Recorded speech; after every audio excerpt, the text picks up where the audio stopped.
Hello everyone, welcome to my YouTube channel again.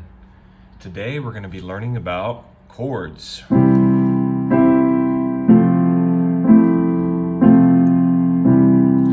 going to talk about the use of chords and how you can manipulate them. Okay, so a chord itself.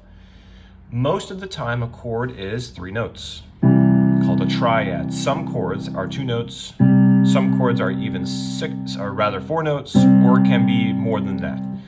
But for the purpose of today's lesson, we're just going to learn about 3-part chords or triads.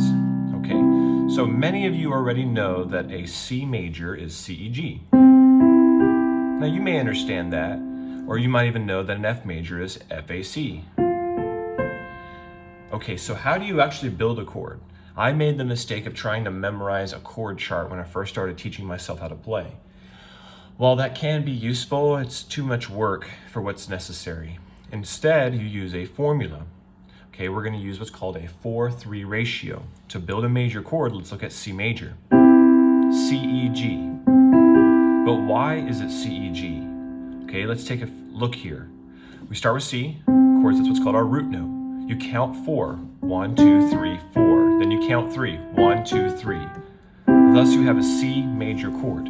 Same thing with an F major chord.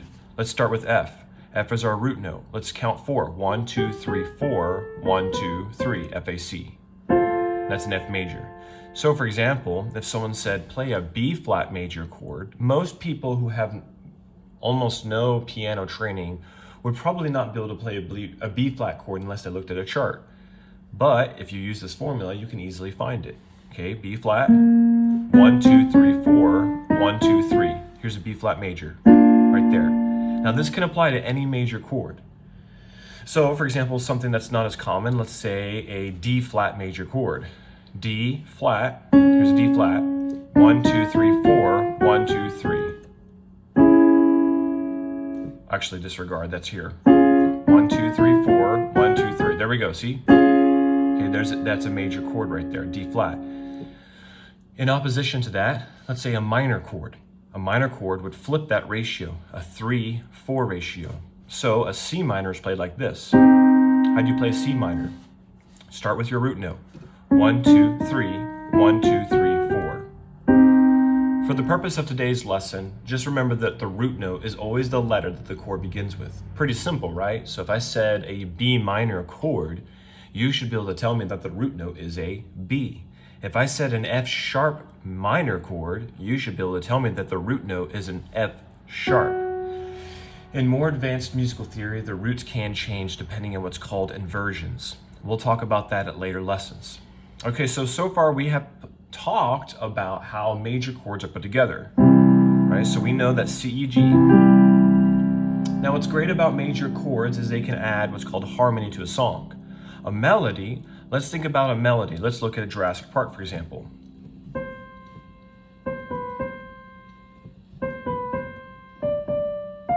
Right, that's a melody. The harmony would be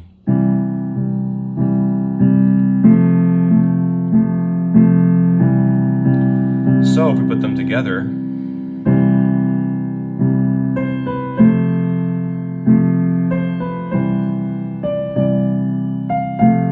you can tell how chords really add some depth to the music, some meat to it, however you want to say it. Now let's look at a different song like Lean on Me by Bill Withers. Now if you just looked at the chords of the song has a chord progression of C, then F,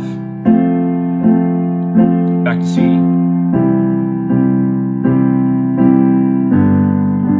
you can already tell that in the chords you can hear the song.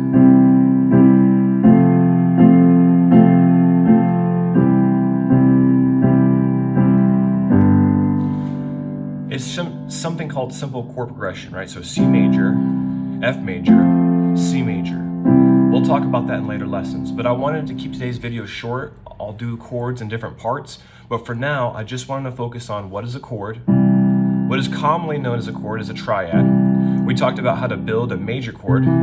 We talked about how building a minor chord. We talked about how you can build chords in songs, like a chord progression, right? We've talked about that. And then of course we talked about how chords can increase the enjoyment of a song.